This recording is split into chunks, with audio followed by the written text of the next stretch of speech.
Así que oremos, hermanos. Señor, gracias por el privilegio que nos das de estar reunidos nuevamente para poder, Señor, conocer más de tu palabra. Nuestros corazones vienen dispuestos a recibir la enseñanza que tú has preparado. Es el pasto para las ovejas de tu redil. Por ello, Padre, te pedimos que nuestro corazón esté atento, nuestro oído afinado, para poder recibir tu palabra, para que nos llene, nos oriente, nos anime, y así, Señor, podamos conocer lo que has hecho por nosotros y la voluntad que esperas que nosotros hagamos. Aquellos que aún no te conocen, alcánzalos, Señor. Extiende tu mano de misericordia para moverlos al arrepentimiento y para revelar a tu Hijo en ellos, ya que tu Espíritu es el que nos enseña la verdad, para que así, Señor, puedan ser salvados, redimidos y liberados. En el nombre de Jesús, nuestro Señor, lo pedimos. Amén y amén. Hermanos, vamos a abrir la Biblia en la primera carta de Juan. Esta es la carta que estamos estudiando los días lunes. Vamos a buscar el capítulo 2, donde vamos a leer los versículos que continúan en el estudio que estamos desarrollando versículo a versículo en esta carta.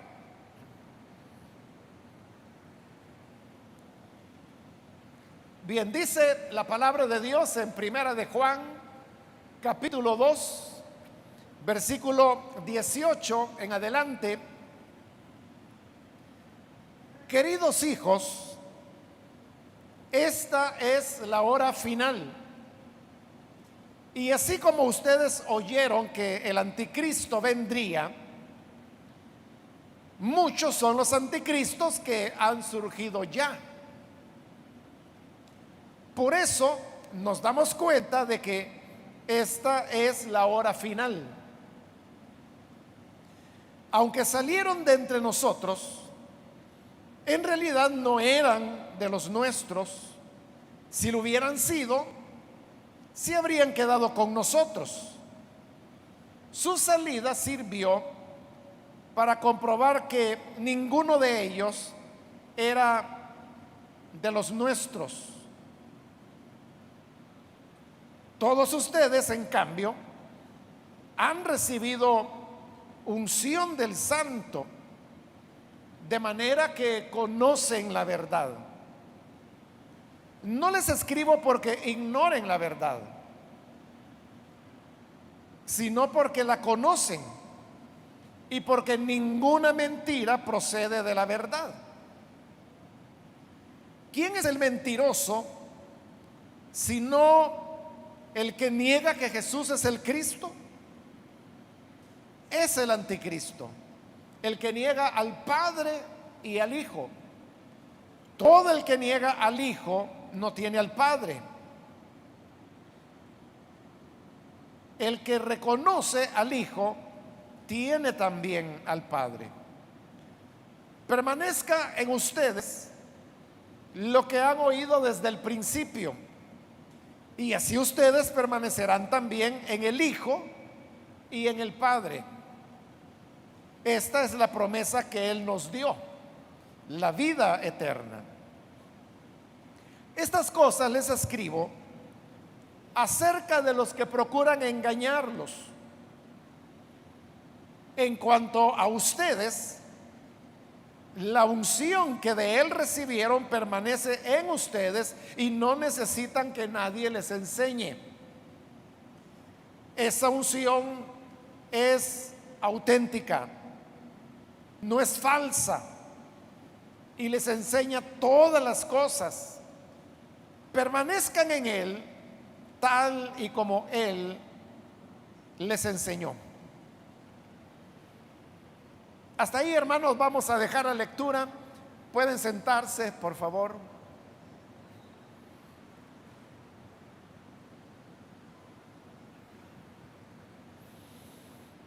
Seguimos, hermanos, adelante con el estudio de esta primera carta de Juan. Era una iglesia que estaba enfrentando un problema, y es que se habían producido divisiones dentro de ellos. Un grupo de hermanos habían salido, y por eso es que la carta fue redactada con el propósito de proteger a los hermanos que quedaban, y si fuera posible alcanzar a algunos de los que se habían ido, para que pudieran volver a lo que era la iglesia del Señor. La carta va explicando cómo es que estos hermanos llegaron a alejarse y a dividir la iglesia. En la última oportunidad estuvimos hablando sobre el tema del mundo, y decíamos que el mundo más que todo se refleja en el tipo de valores que las personas sustentan. De tal manera, decíamos, de que el mundo puede incluso estar dentro de las iglesias. Hablábamos de iglesias mundanas, y no porque les faltara la Biblia o les faltara oración o les faltara alabanza, nada de eso. Era porque aún teniendo todo eso, las personas que se congregan en esas iglesias continúan todavía con los mismos criterios que el mundo tiene, que son el egoísmo, el interés propio, el desinterés por el prójimo, la incapacidad de poder perdonar, la incapacidad de poder amar al enemigo. O sea, todo esto son elementos, señales del mundo que indicarían a una iglesia mundana. Pero ahora, hermanos, en los versículos que hemos leído, usted pudo darse cuenta del tema. Aquí va a hablar del otro elemento que se constituye en un ataque que hace que se produzcan divisiones como las que ellos estaban sufriendo. Y es el tema acerca de los anticristos. Pero vamos a comenzar, hermanos, con el versículo 18, que es donde iniciamos la lectura, y donde nuevamente dice: queridos hijos. Como ya lo había explicado, hermanos, al inicio de este capítulo 2, esa apelación de queridos hijos aparece repetidas veces en medio de la carta. Y dijimos que era una expresión de afecto, porque el hecho de llamar o decirle a alguien que se le quiere, eso ya es bastante. Pero si además de eso se le llama hijo, queridos hijos, es una manera muy afectuosa de dirigirse a los hermanos. Y por lo tanto, era una convocatoria o una apelación para llegar al corazón de las personas y entonces hablarles de corazón a corazón sobre los peligros que estaban enfrentando. Entonces les dice: queridos hijos, esta es la hora final. La hora final, hermanos, no es lo mismo que los últimos días o postreros días, como también se le llama. Son cosas diferentes. Ya vamos a ver cuál es la característica de la hora final y por qué la carta está diciendo de que ya había llegado esa hora final. Pero avancemos un poco más. Y dice, así como ustedes oyeron que el anticristo vendría. Es decir, que en el evangelio que ellos habían recibido tiempo atrás, ya se les había enseñado que el anticristo vendría. Ahora, si uno se pregunta, bueno, ¿en qué parte del evangelio se dice que el anticristo vendría? Debemos recordar que en el evangelio de Juan, que lo estudiamos hace algún tiempo, ahí el Señor Jesús dijo, hablando a los judíos, yo decía que he venido de parte de mi Padre, no me reciben. Pero si alguien viniera en su propio nombre, a ese recibirían. Cuando Jesús habló allí de alguien que iba a venir en su propio nombre, ahí estaba dando un anuncio del anticristo que habría de venir. Y les dijo el Señor, si alguien viene en su propio nombre, en él sí van a creer, a él sí lo van a recibir. Pero yo, que vengo de parte del Padre, a mí no me reciben. Entonces había ya un anuncio que ese que vendría en su propio nombre en algún momento aparecería. Y por eso ahora la carta está diciendo, desde el principio ustedes saben que el anticristo vendría. Ahora, hay que entender, hermanos, a qué se refiere acá la escritura cuando habla del anticristo. Aún en español usted puede notar que anticristo está formada por dos partes. Está la palabra Cristo, a la cual se le antepone una preposición que es anti. Y fíjese que esa preposición anti viene del griego. Así que cuando nosotros decimos en español anticristo, realmente estamos utilizando una transliteración de las palabras griegas, que se pronuncia igual, solo que en el griego la fuerza va en la O de Cristo. En el griego es anticristos. O sea, en griego no es Cristo, es Christos. Ahí lleva la fuerza en la segunda sílaba. Pero note, casi es lo mismo, ¿verdad?, que en español, porque esas son aportes que el griego dio para el español, como tenemos otras palabras, otras preposiciones, otras raíces que vienen del griego y que las usamos nosotros en el español. Entonces, pero ¿qué debemos entender por anticristo? Bueno, hay un sentido, hermanos, que es el que entendemos nosotros plenamente en español.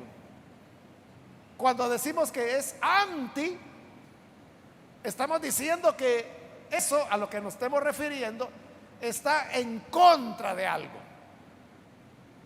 Por ejemplo, hoy en día, poniendo un ejemplo actual, se habla de personas que son antivacunas.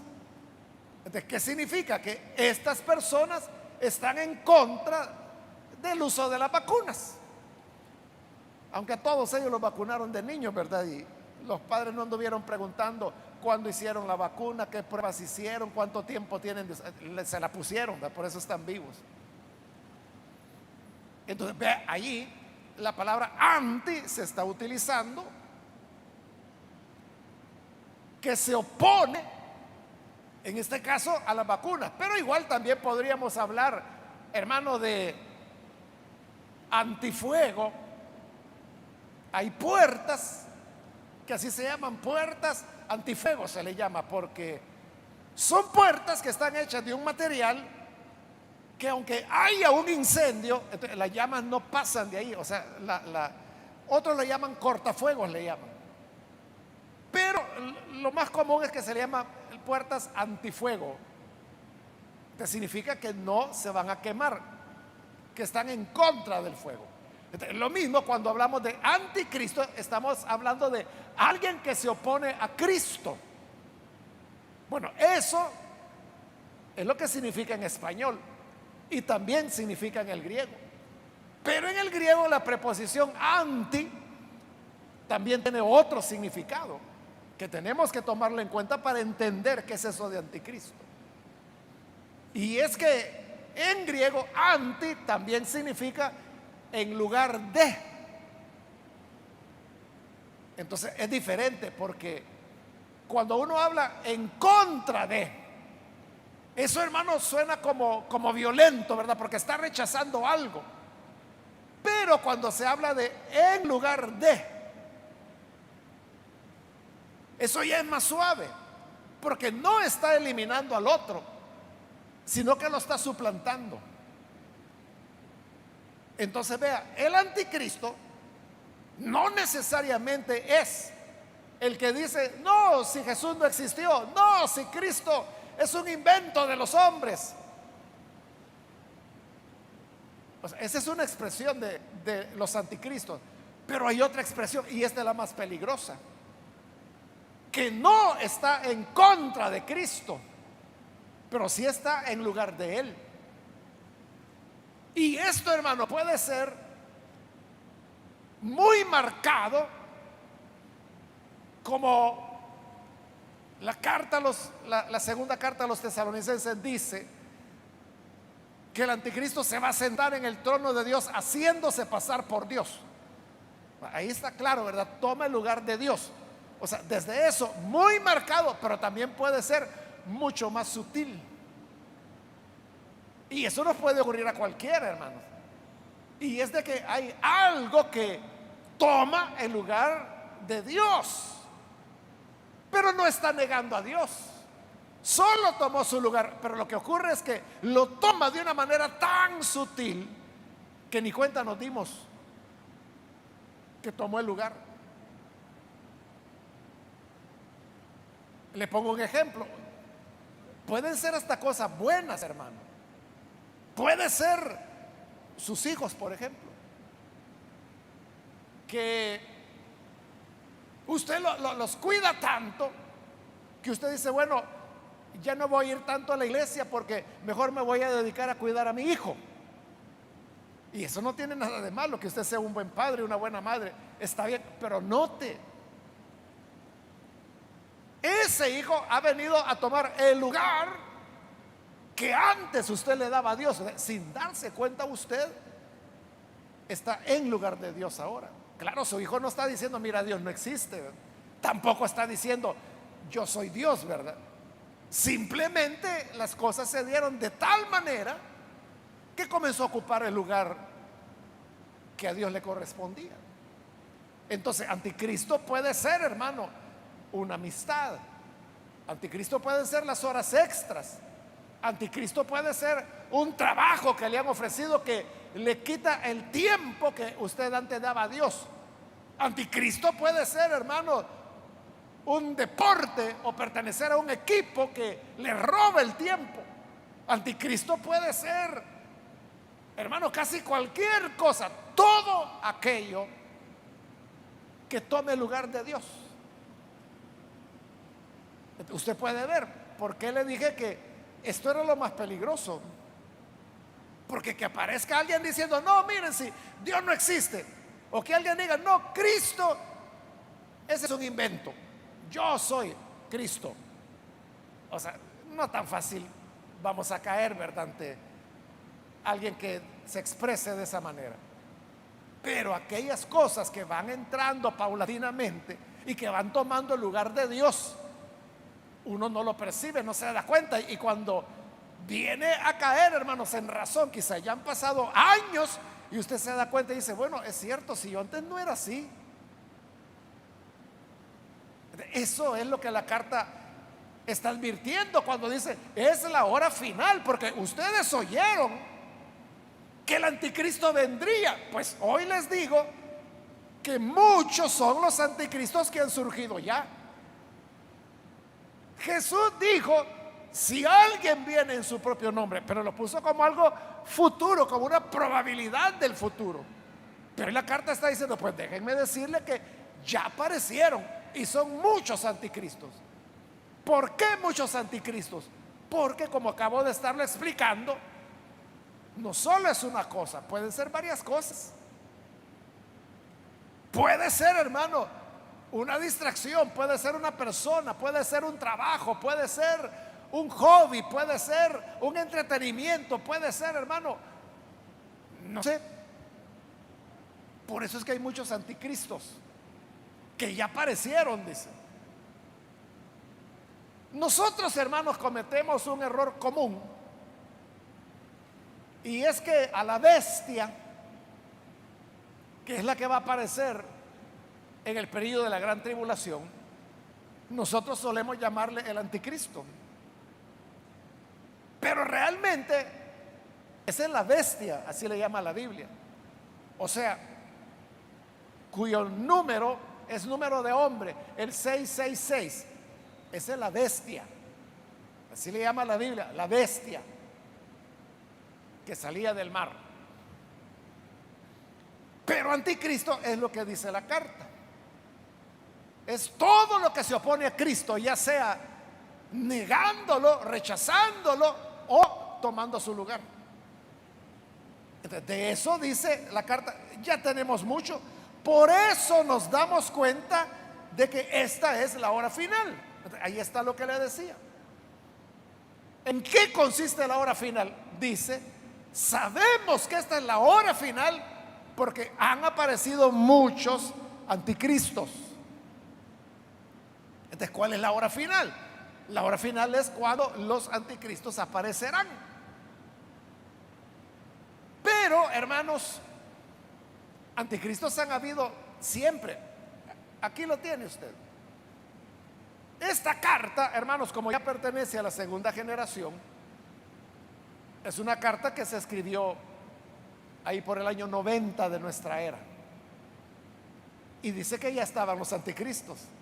Es decir, que llevamos 2000 años de tener anticristos, porque siempre habrá diferentes elementos que se van a oponer o que van a querer tomar el lugar de Cristo. Es un problema que la iglesia enfrenta siempre. Por lo tanto, la iglesia siempre está en la hora final. Y hora final, hermanos, es, usted lo sabe, es la hora definitiva. Es cuando, como es final, es cuando todo va a terminar, y como allí va a terminar, ahí es lo que se va a definir. Ahí es cuando se va a definir, dependiendo de qué se trata. Si se trata de un partido de fútbol y ya son los últimos 3 minutos y lo que ocurre en esos 3 minutos definirá, entonces el locutor dice, nos encontramos ya en la hora final de este juego. Eso de hora final dice, bueno, lo que ocurra en estos minutos, si logran meter un gol, eso va a cambiar el panorama total. Es la hora decisiva. O si se hablara, hermanos, de una guerra, y entonces dice, bueno, esta es la batalla decisiva, es la hora final, es donde todo se va a definir. Igual, para el cristiano todo se define en la hora final. ¿Y cuál es la hora final? Cuando aparecen los anticristos. Entonces, los anticristos son los que van a marcar la pauta, hermanos, de qué lado estamos nosotros, si somos de Dios o no. O como lo dijo anteriormente, que están los que andan en luz y están los que andan en las tinieblas. Entonces, somos de los que andamos en luz o somos de los que andamos en tinieblas. Pero eso no lo dice ni usted ni yo. Lo que lo va a determinar es lo que en la hora final nosotros hagamos, es decir, cuando aparezcan los anticristos. Versículo 19, y aquí está hablando de los que se habían ido, de los que se dividieron. Aunque salieron de entre nosotros, en realidad no eran de los nuestros. Estas palabras, hermanos, son muy duras. Porque, repito, lo que se había producido era una división de la iglesia, o sea, un grupo de hermanos se habían ido por las razones que he explicado ya varias veces en esta carta. Pero note que para la escritura dividirse no es una cuestión normal, como casi la vemos nosotros así, ¿verdad? Hoy en día. A veces hasta decimos, mire, ahí está la iglesia tal, ah, de veras, ¿verdad? Se ve bien, sí, es división de tal otra. Ah, vaya, dice la gente, lo ve con toda naturalidad. Pero según lo que la carta aquí está diciendo, es de que el que se divide es sencillamente porque no es hijo de luz. No anda en la luz, porque cuando él dice, salieron de nosotros, ¿quiénes son nosotros? Los que él ha llamado queridos hijos. Entonces, ¿qué significa? Que salieron de entre los discípulos para dividirse. Pero lo duro es cuando dice, salieron de entre nosotros, pero no eran de nosotros. ¿De qué está afirmando con eso? Que no eran discípulos. Y claro, la gente podría decir, pero mire, si él estuvo aquí, fue diaconisa, fue predicador, fue pastor. Pero dice, si se fueron, aunque hayan estado con nosotros y hayan sido lo que fueron cuando estaban con nosotros, pero si se fueron, no eran de nosotros. Salieron de nosotros, pero no son de nosotros. ¿Y por qué salieron? Por la acción del anticristo. El anticristo, hermano, más que ser personas, son, ¿cómo le diría? Espíritus, son movimientos, son ideas que vienen sobre las personas. Entonces, ¿quién se divide? Es bajo la influencia del anticristo. Y por eso está diciendo, salieron de entre nosotros, pero en realidad no eran de nosotros. Si lo hubieran sido, se habrían quedado con nosotros. Eso así es, ¿verdad? Cuando uno pertenece a la iglesia del Señor, uno permanece ahí. Pero si se van, se desprenden, entonces dice, no eran de nosotros. Pero el que sí es de nosotros permanece con nosotros. No es una persona que se anda dividiendo. Y por eso termina el versículo 19 diciendo, su salida sirvió para comprobar que ninguno de ellos era de los nuestros. Porque entonces uno podría preocuparse y decir, bueno, pero mire, ¿cómo es ese de que fulano fue diácono? La mengana fue coordinadora de diaconisas y se fue. Y ahora está diciendo que como se fueron, no eran de nosotros. Uno se puede preocupar. Entonces, a saber si yo seré de Dios. O a saber si este hermano, ya no vamos a confiar en nadie entonces, porque quizás nadie es de Dios. Pero dice la carta, no. ¿Cómo se puede saber cuando alguien es del Señor y cuando no? Si se fue de nosotros, es porque no era, dice. Su salida sirvió para comprobar que ninguno de ellos era de los nuestros, ninguno era discípulo, por eso se fueron. ¿Qué significa eso? Que los que permanecemos, que los que no nos vamos, somos los discípulos del Señor. Por eso es que estamos, por eso permanecemos. Pudiera ser que el día de mañana o dentro de 10 años o dentro de 20 a alguien, hermano, le ocurra algo y decida, bueno, yo me voy también. En ese momento que se va, está evidenciando que no era de los nuestros.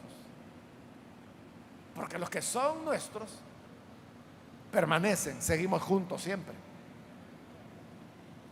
Versículo 20. Todos ustedes, en cambio, o sea, como ya habló de los que se fueron, pero ahora va a hablar de los que nos quedamos. Todos ustedes, en cambio, han recibido unción del Santo, de manera que conocen la verdad. Porque si usted pregunta, bueno, si estos hermanos fueron llevados por el espíritu del anticristo, ¿qué garantía tengo yo de que mañana no me va a engañar a mí? Entonces dice, tu garantía es que tienes la unción del Santo, es decir, el Espíritu que Dios nos ha dado. El Espíritu Santo que tenemos, hermanos, es el que mora en nosotros, está con nosotros, está sobre nosotros. Por lo tanto, dice que el que tiene el Espíritu tiene la verdad, porque es lo que Jesús dijo, que el Espíritu nos guiaría a toda la verdad. Cuando una persona tiene el Espíritu de Dios, no va a ser movido, no va a ser engañado, porque tiene el Espíritu y el Espíritu le enseña la verdad. Por eso, hermanos, es que hablando de los que en el día final se van a perder, el Señor Jesús dijo que el espíritu del anticristo vendría con toda obra de engaño para engañar, dice, si fuera posible, aún a los escogidos.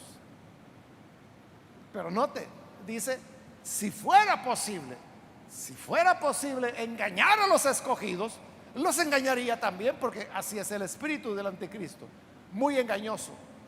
Pero cuando dice, si fuera posible, pero no es posible. ¿Por qué? Porque somos muy inteligentes, o porque conocemos la doctrina de memoria, o porque hemos leído la Biblia 1000 veces. No, no es por eso, sino porque el que tiene el Espíritu no es posible que lo engañen, porque el Espíritu es el que le enseña la verdad. Es lo que dice el 20: ustedes en cambio han recibido unción del Santo, de manera que conocen la verdad. Conocen la verdad. ¿Cómo los van a engañar? Lo reafirma en el siguiente versículo, el 21, cuando dice, no les escribo porque ignoren la verdad, sino porque la conocen y porque ninguna mentira procede de la verdad. Entonces, si tenemos el Espíritu, tenemos la verdad. Y si tenemos la verdad, no vamos a ser engañados. ¿Por qué? Porque ahí dice que ninguna mentira procede de la verdad. Nunca va a ocurrir eso, hermano, que de la verdad saldrá la mentira. Nunca. Nunca va a ocurrir, porque ninguna mentira sale de la verdad. Entonces, si tenemos la verdad, esa es una protección que en su misericordia el Señor nos ha dado contra el engaño, contra el espíritu del anticristo. Por eso es que la Escritura dice, si fuera posible engañar a los escogidos, los engañaría, pero como no es posible, no los engañará. Versículo 22 pregunta, ¿quién es el mentiroso sino el que niega que Jesús es el Cristo? O sea, esa es la esencia del anticristo. Negar que Jesús es el Cristo. Y dice, ese es el mentiroso. Pero como ya dijimos, hermano, esta es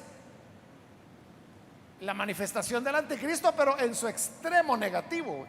Pero hemos dicho que hay, hermanos, variedad, toda una gama de maneras como el espíritu del anticristo, que es espíritu de engaño y de mentira, se puede manifestar.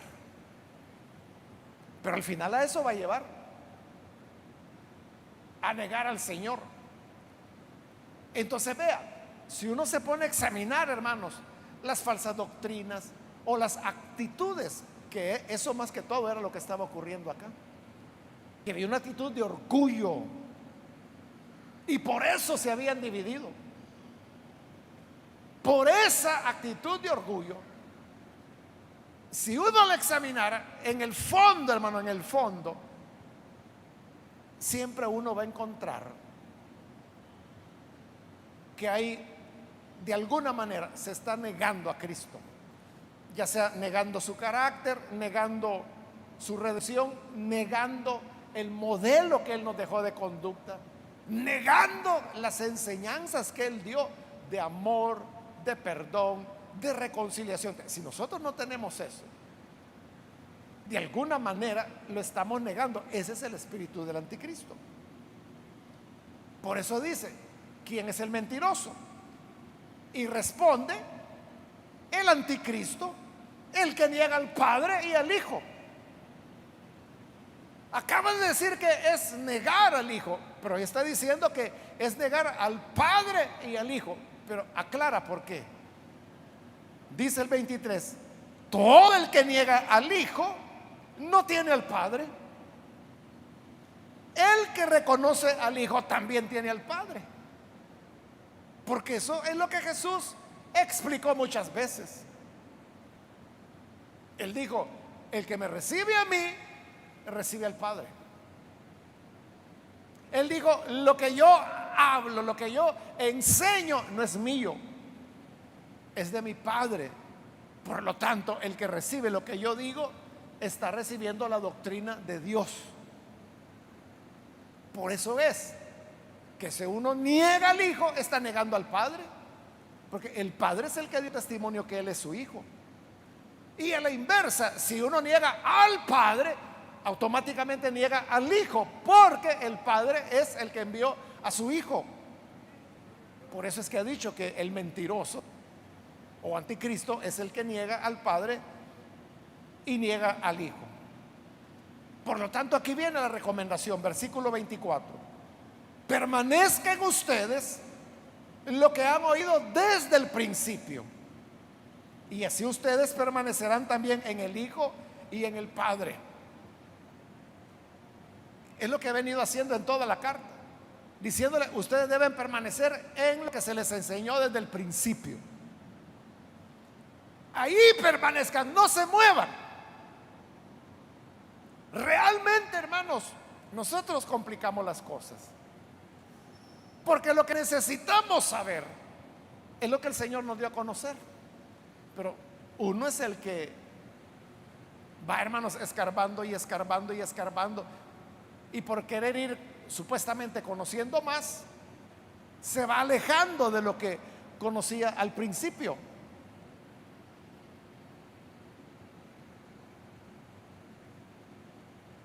Por eso la llamada es a que permanezcamos en lo que vimos al principio. Allá, hermanos, en Apocalipsis, cuando el Señor envía sus cartas a las iglesias de Asia, en una de las cartas viene al Señor y le dice, mira, no te voy a pedir nada más, solo una cosa, y es que retengas lo que recibiste. Como diciendo Dios, mira, yo no te pido otra cosa, sino que lo que se te dio, reténlo. No lo vayas a soltar, no lo vayas a perder. Y es lo mismo que está diciendo aquí, permanezcan ustedes en lo que han oído desde el principio. Eso es lo seguro, hermanos. Mantenernos en lo que el Señor quiere. Hermanos, hace décadas, cuando la iglesia, nuestra iglesia, esta iglesia comenzaba, recuerdo que hubo una crítica que alguien hizo y que decía, es que esos predicadores de Elim, decía, ya nunca pasaron de la cruz de Cristo. Solo eso pasan predicando. Y entonces, ¿qué quería que se predicara? Es que esa es la base del evangelio. Y es lo que está diciendo, lo que oyeron al principio, permanezcan ustedes. Versículo 25, esta es la promesa que Él nos dio, la vida eterna. ¿Cómo se va a recibir la vida eterna si no por la cruz de Cristo? ¿O hay otra manera de recibir la vida eterna que no sea la cruz de Cristo?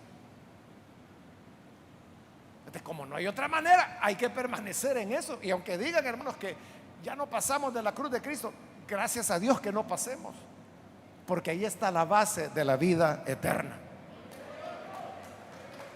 que es la que el Señor ha prometido.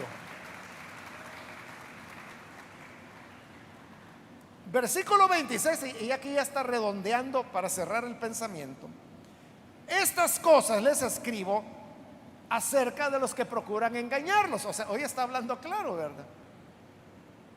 Le está diciendo, miren, esos hermanos que se han dividido y que quieren que ustedes también se vayan con ellos, tengan cuidado. Esto se lo digo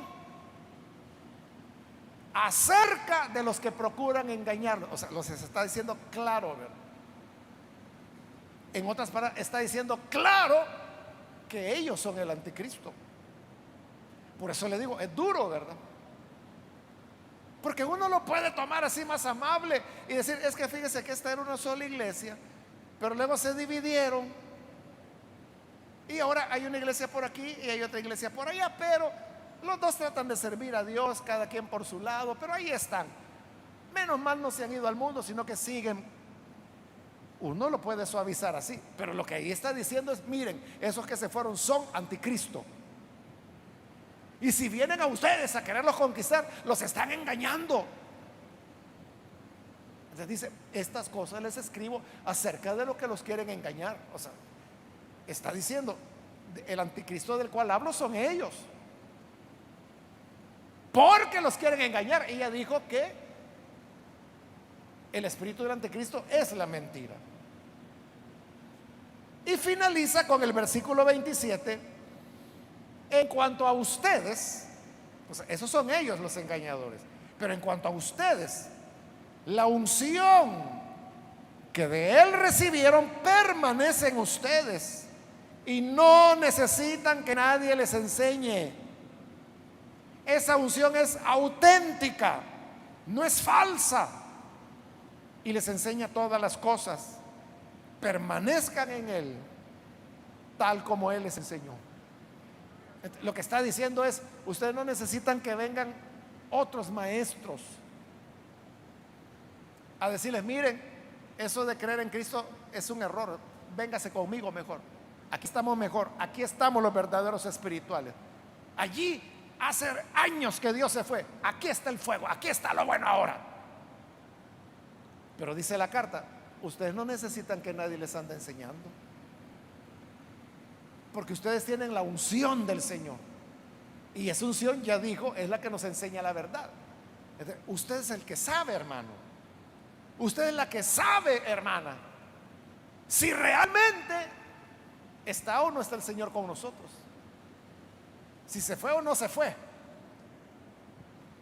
Usted es quien lo sabe, porque la unción es la que le enseña. Y hay una invitación, la frase final, cuando dice permanezcan en él tal como él les enseñó. ¿Qué les dijo el Espíritu? El Espíritu lo que nos está diciendo es esto, que permanezcamos en lo que oímos al principio, que el provocar fracturas, divisiones dentro de la iglesia es el anticristo, que es mentira, que no son verdaderos discípulos, en otras palabras, que están en condenación. Entonces el Espíritu de Dios que nos dice esto es el que nos está diciendo, guarda lo que recibiste al principio, permanece en ello, porque permaneciendo en eso es como vas a tener la promesa que Él dio, la vida eterna. Esa es la promesa que Él nos dio, la vida eterna. Hermanos, que el Señor nos ayude, nos dé sabiduría, no nos dejemos llevar por novedades o por, como decimos, labia que tienen algunas personas, ¿verdad? Buenas para hablar, buenas para argumentar, pero mentirosos. Entonces, si tenemos el Espíritu de Dios, vamos a hacer lo que el Espíritu nos enseña, no lo que otra gente nos dice. Amén, hermanos. Amén. Vamos a cerrar nuestros ojos.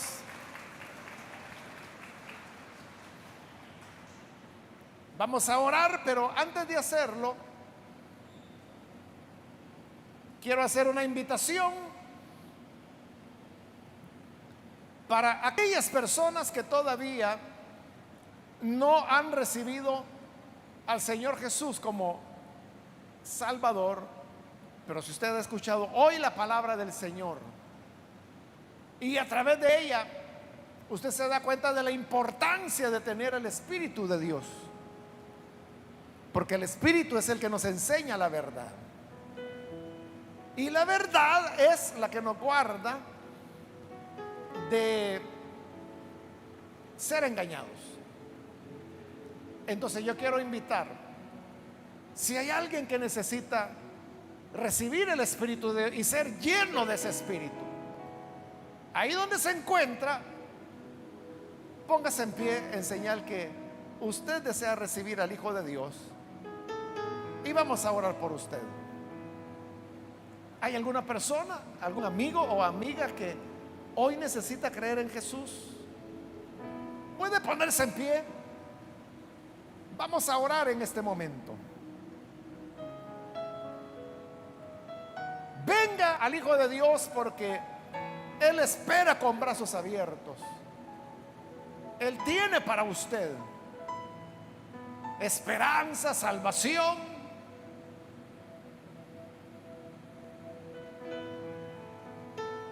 También quiero invitar, si hay hermanos o hermanas que se han alejado del Señor,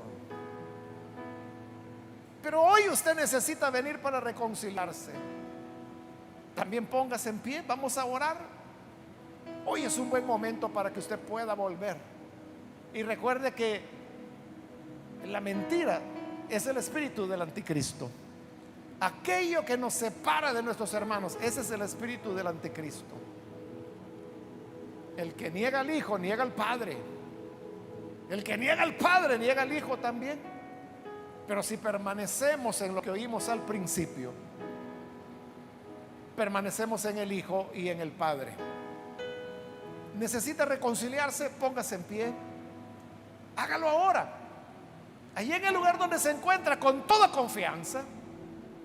Póngase en pie y vamos a orar.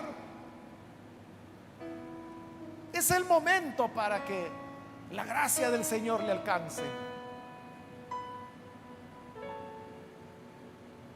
Muy bien, aquí hay una persona, que Dios la bendiga. Si hay alguien más que necesita venir al Señor por primera vez o reconciliarse, póngase en pie también en este momento. Yo voy a terminar la invitación, pero si hay alguien más que necesita recibir a Jesús o necesita reconciliarse, póngase en pie y vamos a orar en este momento.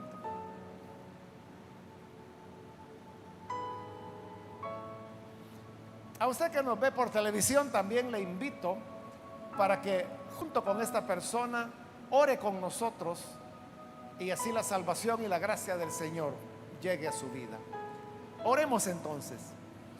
Señor amado, gracias te damos por las personas que aquí en este lugar y a través de televisión, radio o internet se están uniendo para orar con nosotros y recibirte como Salvador. Perdónales, Señor. O si es un reconcilio, restáurales para que haya una renovación espiritual. Que tu espíritu, la unción del Santo venga sobre nosotros y que nos enseñe la verdad, de manera que no necesitaremos que nos aparten de lo que escuchamos al principio,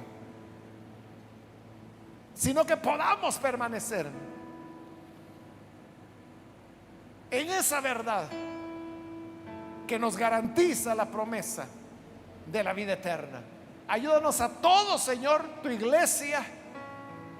Guárdanos, enséñanos a permanecer y a entender que los que salieron de nosotros no eran de nosotros, y que eso produzca en nosotros temor para ser más cuidadosos, más dependientes de la unción. En el nombre de Jesús nuestro Señor lo pedimos. Amén y amén.